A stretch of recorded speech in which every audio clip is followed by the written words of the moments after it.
ऐसे उबलते हुए तेल के कढ़ाओं में गिरने के पश्चात किसी का भी जीवित बचना असंभव है माता। आज प्रहलाद की मृत्यु निश्चित। और इसके साथ ही दैत्य शत्रु विष्णु की भक्ति का भी अंत हो जाएगा माता। नहीं स्वामी नहीं, ऐसा अनर्थ कौन पिता करता है? अरे प्रहलाद तो हमारे हृदय की शीतलता है, क्या आप उसे उबलते गर्म तेल में डाल देंगे? कैसे होगा आपसे ये? अपने अबोध बालक को इतना कठोर दंड मत दे स्वामी। ऐसा हुआ तो इस जगत के समस्त पुत्रों के हृदय से पिता के लिए सम्मान ही समाप्त हो जाएगा। पिता का नाम सदा सदा के लिए कलंकित हो जाएगा स्वामी। दया करो स्वामी, दया करो, क्षमा कर दो मेरे प्रहलाद को, दया करो मेरे पुत्र पर। मुझसे ये सब कुछ नहीं देखा जाएगा स्वामी। अरे दुष्टा! तू उस दुष्ट के लिए दया चाहती है जो हमारी दैत्य जाति और हमारे दैत्य साम्राज्य के प्रति निर्दयी होकर विष्णु भक्ति से सब कुछ स्वाहा कर देना चाहता है। यदि तू उस दुष्ट बालक को इस तेल की कढ़ाई में उबलते हुए नहीं देख सकती तो पहले तू ही कूद जा इस कढ़ाई में, फिर तू अपने पुत्र को उबलते हुए देखने की पीड़ा से मुक्त हो जाएगी। यही उचित होगा। अपने पुत्र से पहले उसकी माता को ही स्वाहा हो जाना चाहिए, ताकि वो पुत्र बलि के हृदय विदारक दृश्य को देखने से पहले मर सके।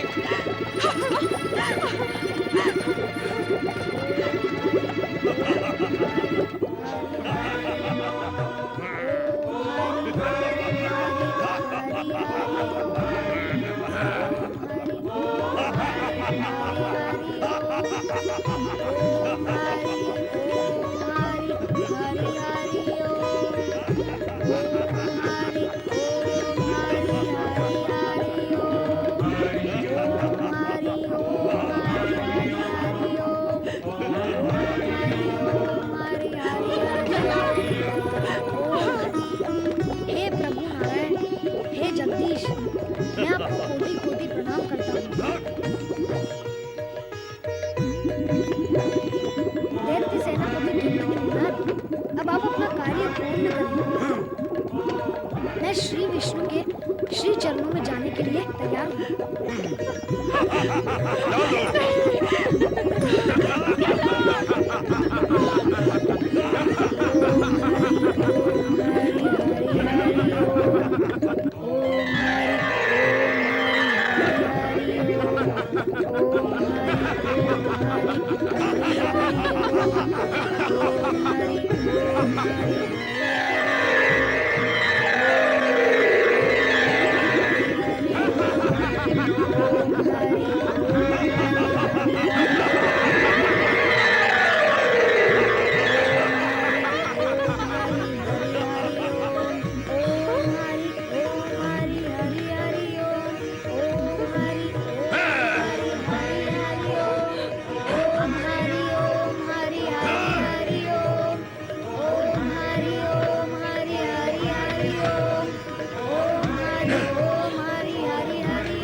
उठो माता, मेरी ओर देखो माता।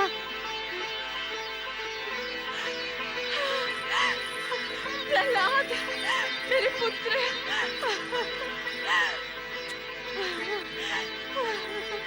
प्रहलाद।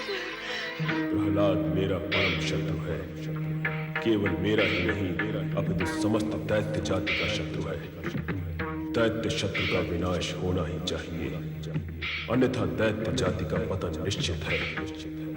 भले ही प्रहलाद मेरा पुत्र है, किंतु इस विद्रोही पुत्र को मृत्यु के मुख में ढकेलना ही होगा। प्रहलाद का अंत करना ही होगा, उसका अंत करना ही होगा, अंत करना ही होगा। किस चिंता में डूबे हुए हो भैया? हमारी चिंता एक ही है होलिका, जिसे तुम अच्छी तरह जानती हो। प्रहलाद, हमारा विद्रोही पुत्र, हमारा परम शत्रु प्रहलाद, जिसको हमने अनेकों बार मृत्यु के मुख में ढकेला, किंतु वो हर बार वहां से जीवित बच निकला। इस बार वो नहीं बचेगा भैया। क्या? हाँ भैया, तुम्हारी बहन ने तुम्हारी इस चिंता को दूर करने का उपाय सोच लिया है। क्या उपाय सोचा है तुमने? तुम नहीं जानते भैया, मैंने अग्नि की तपस्या करके अग्नि में न जल जाने की सिद्धि प्राप्त की है, और यह सत्य केवल माता दीति ही जानती है। किंतु तुम्हारे सत्य से प्रहलाद को समाप्त करने की हमारी ये समस्या कैसे हल हो सकती है होलिका? मैं प्रहलाद को गोद में लेकर बैठूंगी, उसके प्रति अपने स्नेह का प्रदर्शन करूंगी। उसी समय तुम सैनिकों को आग जलाने का आदेश देना। संकेत में अग्नि प्रज्वलित होगी और प्रहलाद अग्नि में जलकर भस्म हो जाएगा, और मैं अपनी सिद्धि के बल पर जीवित ही अग्नि से बाहर निकल आऊंगी।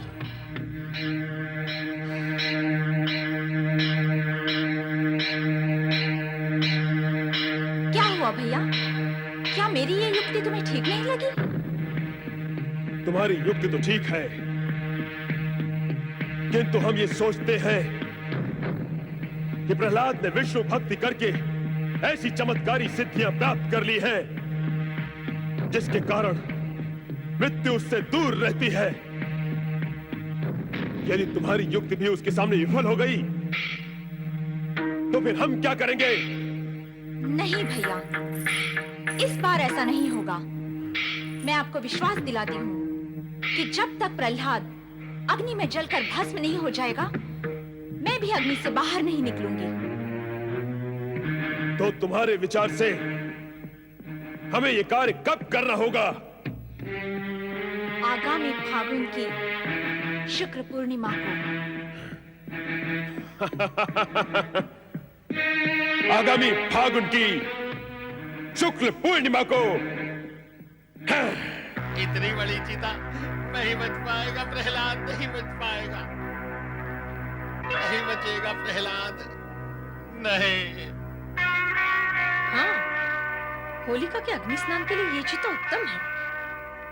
होलिका का ये उपाय और आयोजन भी उत्तम है माता श्री। अब हमारा लक्ष्य अवश्य पूरा हो जाएगा दैत्यराज। भैया अमर्क, इस बार प्रहलाद के बचकर निकलने की कोई संभावना नहीं। अब तो उसका अंतिम समय आ गया भैया। मत रो माता, मत रो। जब तुम रोती हो तो मुझे ऐसा लगता है कि जिस भगवान विष्णु पर मेरा विश्वास है, उस भगवान पर तुम्हें विश्वास नहीं है। तेरे विश्वास से तेरी माँ के हृदय की कोमलता बड़ी है मेरे पुत्र।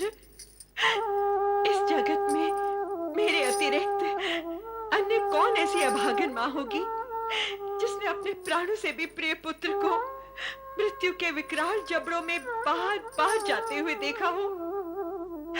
ये देखकर मेरे हृदय का कोमल घट फूट गया है पुत्र। ये आंसू वहीं से आ रहे हैं। तुम्हारे इन आंसुओं से मेरा विश्वास डूबेगा नहीं माता, और ना ही तुम्हारे हृदय की कोमलता से मेरी भक्ति का मार्ग कच्चा होगा। मैं तो यह चाहता हूँ कि मेरी भक्ति और मेरे विश्वास से तुम्हारा हृदय पक्का हो। अपनी माता का हृदय पक्का करेगा तू? तेरी इन्हीं ज्ञान भरी बातों से तेरे प्रति मोह और अधिक बढ़ जाता है मेरे पुत्र। और जब पुत्र के लिए मोह बढ़ता है न पुत्र, तो माता का हृदय पक्का नहीं रह जाता, वो और अधिक कच्चा हो जाता है। अब आप ज्ञान भरी बातें कर रही हैं जो मेरे समझ के बाहर हैं। ज्ञान की नहीं, विश्वास की बातें करो माता। याद करो माता, मेरे जन्म के समय भगवान विष्णु ने प्रकट होकर कहा था कि वे अदृश्य रूप में हर समय मेरे साथ रहेंगे। जब भगवान का आशीर्वाद है मेरे सिर पर, तो चिंता कैसी? और कौन करेगा मेरा विरोध? और करेगा भी तो कैसे? तेरे इसी विश्वास ने तो तुझे ही नहीं मुझे भी जीवित रखा है मेरे पुत्र। जब विश्वास है तो रोती क्यों है माता?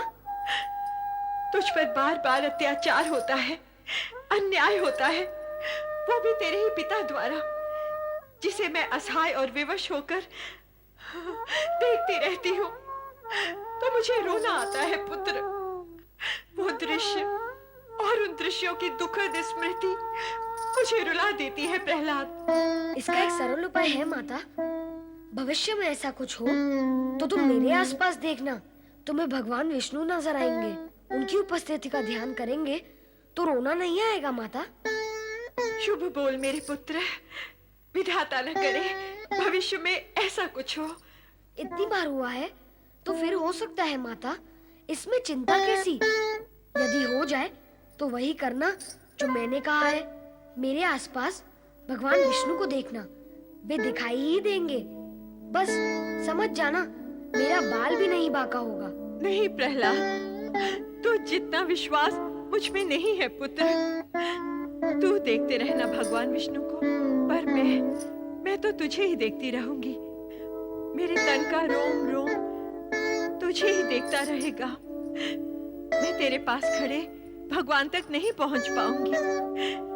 अरे तुझे छोड़कर मेरी दृष्टि इतनी दूर तक नहीं जाएगी प्रहलाद। माता, क्यों रो रही हो माता? यही सोचकर कि तेरे पिता के साथ साथ समस्त असुर जाति तेरी शत्रु बन चुकी है, तो अकेला नन्हा सा बालक कब तक उनका सामना करेगा? फिर वही बात। अरे माता, मैं नन्हा बालक हूँ, पर भगवान विष्णु तो नन्हे बालक नहीं है। वे सबको पछाड़ते आए हैं और सभी को पछाड़ देंगे। तुमने बार बार मेरे ऊपर उनकी कृपा का चमत्कार होते हुए देखा है, फिर भी चिंता करती हो। अभी आंसू पोंछ डालो। भगवान विष्णु मुझे अब तक हर विपत्ति से उभारते आए हैं और भविष्य में उभारेंगे। विधाता करे ऐसा ही हो मेरे पुत्र।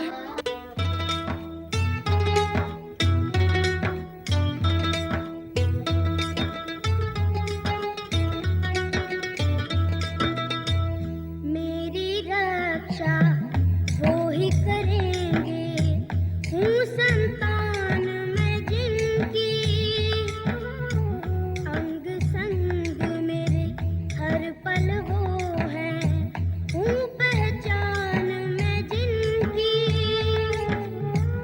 वो बालक है मैं बालक हूँ, वो स्वामी मैं दास।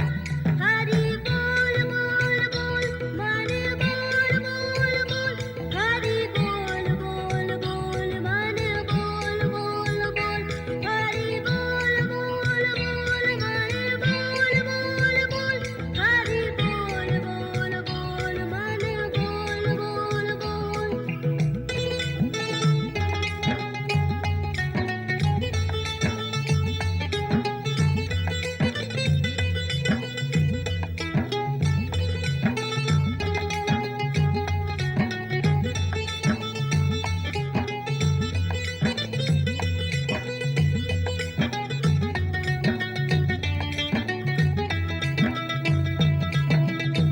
सत्य कभी जान सका ना है जिसका मन काला। मारने वाले से होता है बड़ा बचाने वाला। मर के अमर है जिनके हर एक श्वास में हरि का वास। हरि बोल बोल बोल मन बोल बोल बोल, हरि बोल बोल बोल मन बोल बोल बोल, हरि बोल बोल बोल मन बोल बोल बोल, हरि बोल बोल बोल मन बोल बोल बोल। बंद करो, बंद करो हमारे शत्रु का नाम लेना। प्रहलाद, होलिका, प्रहलाद को छोड़ दो, अन्यथा तुम्हें भी इसके साथ जला दिया जाएगा। प्रहलाद, मैं तुम्हारे पिता की बहन अवश्य हूँ, किंतु तुम पर किए गए अत्याचारों से मैं बहुत दुखी हूँ। प्रहलाद, मैंने निश्चय कर लिया है कि आज यदि तुम्हें जलाने का उपक्रम होगा तो मैं भी तुम्हारे साथ जलकर मर जाऊंगी। भैया, मैं कहती हूँ इस फूल से कोमल बालक पर अत्याचार बंद करो, अन्यथा मैं मर जाऊंगी। नहीं होलिका, नहीं। ये दुष्ट बालक दया और प्रेम के योग्य नहीं है, इसे जल जाने दो। नहीं, नहीं, मैं इसकी बुआ हूँ। पिता की दया ना सही, मैं इसकी बुआ इतनी निर्दयी नहीं हो सकती। यदि आप सबने निश्चय कर ही लिया है कि इसे भस्म करना है, तो मैं भी इसके साथ भस्म हो जाऊंगी। इसकी माँ कयाधु कहाँ है? अपने कक्ष में है, उसे इस विषय में कुछ भी ज्ञान नहीं है। प्रहलाद, मेरे बालक, आओ पुत्र, आओ।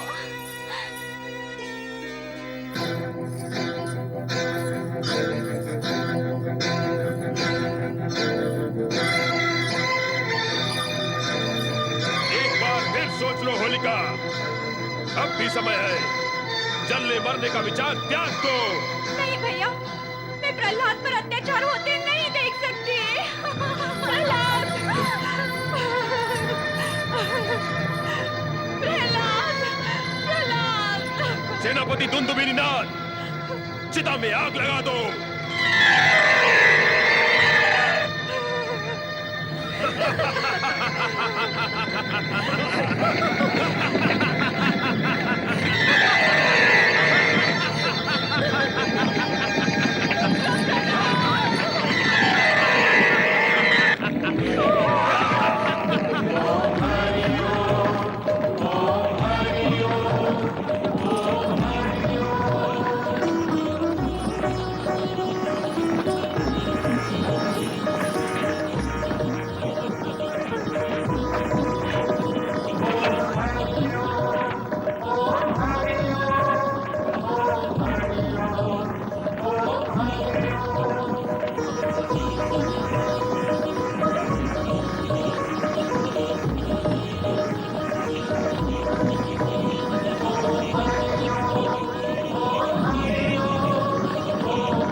आहा, श्री हरि, धन्य हैं आप और आपकी लीला धन्य है, और धन्य है आपका भक्त प्रहलाद और उसकी भक्ति धन्य है।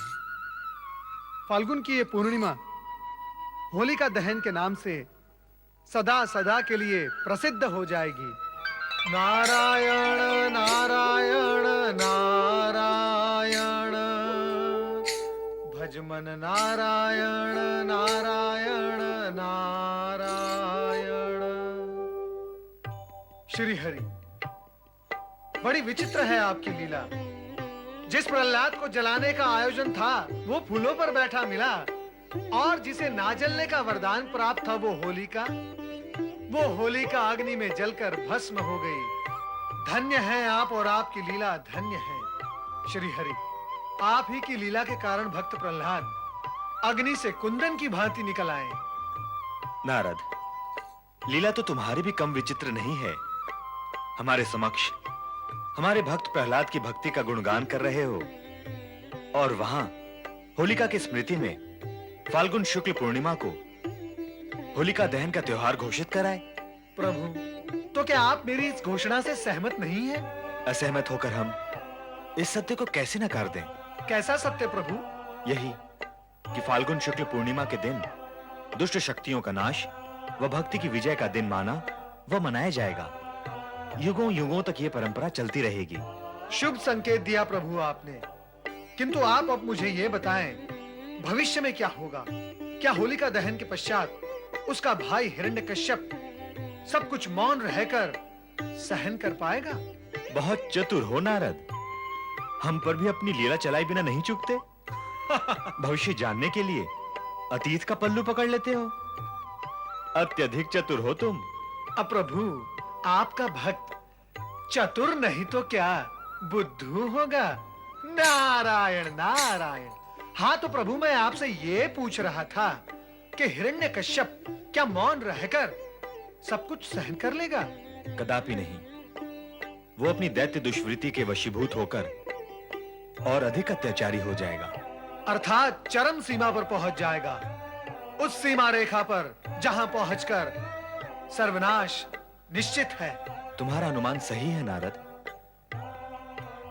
अब वो समय समीप आ गया है जब शिव आज्ञा के अनुसार ब्रह्मा जी के वरदान की रक्षा करते हुए हमें वो विशेष कार्य करना ही होगा जिसके लिए हमें निर्धारित किया गया है।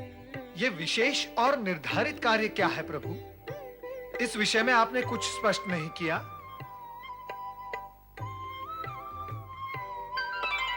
माता, नारद का प्रणाम स्वीकार करें। अब तक आप कहां थी माता? प्रभु का संग छोड़कर आप कहां चली जाती हैं? मैं क्या करूं नारद, तुम्हारे प्रभु तो मुझसे बात ही नहीं करते। मैं इनके मुखमंडल के दर्शन करते हुए कब तक यहाँ बैठी रहूं? तो क्या माता, आप भ्रमण करने चली गई थी? तुम ही अनुमान लगा लो कि मैं कहाँ गई थी। सही अनुमान तक पहुंचने के लिए तुम्हें इतना जानना है नारद कि इनकी केवल दो ही सखियां हैं, देवी सरस्वती और देवी पार्वती। अब तुम्हें केवल इतना जानना है कि ये ब्रह्मलोक गई थीं अथवा कैलाश पर। इतना तो मैं विश्वास पूर्वक बता सकता हूं प्रभु कि माता ब्रह्मलोक कदापि नहीं गई थी, क्योंकि तुम्हारा विश्वास सत्य है नारद, क्योंकि ब्रह्मलोक के गंभीर वातावरण में किसी से चर्चा करना तो असंभव ही है। इसीलिए मैं अपनी सखी पार्वती से भोलेनाथ के विषय में पूछने गई थी। भगवान भोलेनाथ के विषय में? वे तो सदा जगत की चिंता करते हुए समाधि में लीन रहते हैं। उनके विषय में क्या पूछना है? नारद, हमारे स्वामी उनकी लीलाओं के विषय में स्वयं तो हमें कभी कुछ बताते नहीं, पर भोलेनाथ इनकी लीलाओं के विषय में इनसे अधिक जानते भी हैं और अधिक बताते भी हैं। इसलिए मैं अपनी सखी पार्वती से पूछने गई थी कि भविष्य में क्या होने वाला है। तो फिर क्या बताया माता पार्वती ने? उन्होंने जो बताया वो सुनकर तो मैं चकित रह गई। तो फिर मुझे भी चकित कर दो वो सब सुनाकर। उन्होंने बताया कि इस बार भगवान विष्णु भीषण और विकराल रूप धारण करेंगे, जिससे सारे जगत में भय व्याप्त हो जाएगा। श्री हरि, क्या ये सत्य है? सुनते रहो और देखते रहो, हमसे कुछ न पूछो। दैत्यराज हिरण्यकश्यप की जय, महाप्रतापी हिरण्यकश्यप की जय, महाबली हिरण्यकश्यप की जय। बंद करो ये जय जयकार, बंद करो। क्या बात है माता? आप इतने क्रोध में क्यों हैं? मैं तुमसे पूछती हूँ कि तुम क्रोध में क्यों नहीं हो? लाज नहीं आती तुम्हें मुझसे ऐसा प्रश्न करते हुए कि मैं क्रोध में क्यों हूँ? लाज नहीं आती तुम्हें अपनी ये जय जयकार सुनकर? कैसी जयकार? हाँ? क्या विजय प्राप्त की है तुमने? अरे तुम तो पराजित हुए हो अपने विद्रोही पुत्र प्रहलाद से। उसी के कारण तुमने अपनी बहन होलिका को भी खो दिया, और इतने पर भी तुम्हें तनिक भी शोक अथवा क्रोध नहीं है। उल्टा मुझसे प्रश्न पूछ रहे हो कि मैं क्रोध में क्यों हूँ। धिक्कार है ऐसी जय जयकार पर तुम्हें। शांत हो जाए माता। कैसे हो जाऊं शांत? शांति क्या तुम्हारी दासी है जिसे मेरे सर पर बैठा दोगे तो मैं शांत हो जाऊंगी? तो फिर आपके मन को शांत करने के लिए मैं क्या साधन करूं माता? जब तक तुम उस दुष्ट प्रहलाद और उसके भगवान विष्णु को दंडित नहीं करोगे, तब तक मेरे इस जलते हृदय की ज्वाला शांत नहीं होगी, कदापि नहीं होगी। होलिका के दहन ने मेरे मन में प्रतिशोध की ज्वाला भड़का दी है दैत्यराज। मैं प्रहलाद से ना सही, किंतु उसके आराध्य विष्णु से प्रतिशोध अवश्य लूंगा। है कहां वो दुष्ट अधम बालक प्रहलाद? हम उसे अभी इसी समय दंडित करेंगे। सैनिकों, गुप्तचरों, जाओ और जहां कहीं भी हो प्रहलाद को ढूंढकर हमारे सामने लेकर आओ। जाओ। ओम हरि ओम हरि हरि हरि ओम हरि ओम हरि ओम हरि ओम हरि हरि हरि ओम। पुत्र प्रहलाद, माता, कितना शांत और दिव्य वातावरण है इस आश्रम का। पर माता, बताओ कि तुम मुझे यहाँ लेकर क्यों आई हो? बताओ ना माता, तुम मुझे यहाँ लेकर क्यों आई हो? अब क्या बताऊं पुत्र, यहाँ आने और लाने का सत्य अत्यंत कटु है। देव ऋषि तो कहा करते हैं ना, सत्य मार्ग पर चलने वालों के लिए कटु सत्य मन, बुद्धि और आत्मा को बलवान बनाता है। कहो ना माता, क्या है वो सत्य? ये तो तू जानता ही है पुत्र कि स्वयं तेरे पिता तेरे प्राणों के शत्रु बन बैठे हैं। वो बार बार तुझे मृत्यु के मुख में धकेलना चाहते हैं। ये देखकर मेरा हृदय कांप उठता है। इसीलिए मैंने तुझे उस भयावह आशंकित वातावरण और परिस्थिति से हटाकर यहाँ ले आना उचित समझा पुत्र। माता, धन तो माता पिता का धन होता है और उनके दिए हुए इस धन पर उनका पूरा अधिकार है। यदि पिताश्री इसे समाप्त कर देना चाहते हैं तो वो उनकी इच्छा है। चुप कर प्रहलाद, चुप कर। पिता की इच्छा होगी तो वे पुत्र को समाप्त कर देंगे, और माँ की इच्छा का क्या होगा? इस जगत में आज तक किसी भी माँ ने अपने ही पुत्र को समाप्त करने की इच्छा की है क्या? ऐसे कैसे मैं तुझे अपने पिता की इच्छा पर समाप्त होने दे सकती हूँ प्रहलाद? अरे मैं माँ हूँ, तेरी माँ। मैं तुझे इस दिशा की ओर देखने भी नहीं दूंगी जहाँ मृत्यु का दुर्गंधपूर्ण काला धुआं उठता दिखाई देता हो। इसीलिए तो मैं तुझे यहाँ ले आई हूँ पुत्र। पर माता, उनसे छिपकर कायरों की भांति यहाँ रहना मुझे स्वीकार नहीं है। आओ चले माता। होगा तो वही जो भगवान विष्णु की इच्छा होगी, और नारायण की इच्छा तो उनके भक्तों के लिए सदा शुभ ही होती है। चलो माता। नारायण नारायण। भक्त प्रहलाद, जब से मैंने तुम्हारे भक्ति के चमत्कारों की कीर्ति कथाएं सुनी है, तब से मैं तुमसे मिलने नहीं तुम्हारे दर्शन के लिए आतुर था। प्रहलाद के दर्शन, अपने शिष्य के दर्शन। देवर्षि, प्रहलाद तो आपका शिष्य है, दर्शनाभिलाषी तो इसे होना चाहिए। सत्य तो ये है कि यदि आपका सहयोग न होता तो इसका जन्म ही संभव न होता। ये तो जन्म से ही आपका ऋणी है। प्रणाम देवर्षि। कल्याण भव, आयुष्मान भव, आनंद भव। देवर्षि, कल्याण और आनंद तो आपके आशीर्वाद और भगवान की कृपा से ही हुआ है। मैं माता द्वारा आपकी कृपा के विषय में भी सब कुछ सुन चुका हूँ। आप श्री नारायण के परम भक्त। बस प्रहलाद बस, मैं श्री नारायण का भक्त अवश्य हूँ, किंतु भक्ति की दृढ़ता में मैं तुम्हारी बराबरी नहीं कर सकता। इसीलिए तो मुझे तुमसे शिक्षा लेनी। क्षमा करें देवर्षि, क्या आप अपने शिष्य की परीक्षा लेने आए हैं? कठोर परीक्षा? नहीं प्रहलाद, मैं तो तुम्हें ढूंढता हुआ ये संदेश देने आया था कि तुम्हारे पिता शत्रु भाव के वशीभूत होकर वो तुम पर चाहे जितने अत्याचार करे, किंतु तुम विचलित न होना, क्योंकि तुम्हारे साथ भगवान भोलेनाथ और श्री हरि विष्णु की असीम कृपा है। इसलिए अत्यंत भीषण और भयंकर विपत्तियां आने पर भी तुम्हारा किंचित भी अहित नहीं होगा, यही विश्वास हृदय में बनाए रखना। ये देखो राजकुमार प्रहलाद और दैत्य महारानी। पकड़ के ले चलो इन्हें। सावधान, शांत हो जाओ सैनिकों। राजकुमार कहते हो तुम इन्हें, है भी तुम्हारे राजकुमार। राजा की आज्ञा लेकर साथ आए हो, तो क्या राजकुमार के प्रति सम्मान की भावना राजमहल में छोड़कर आए हो?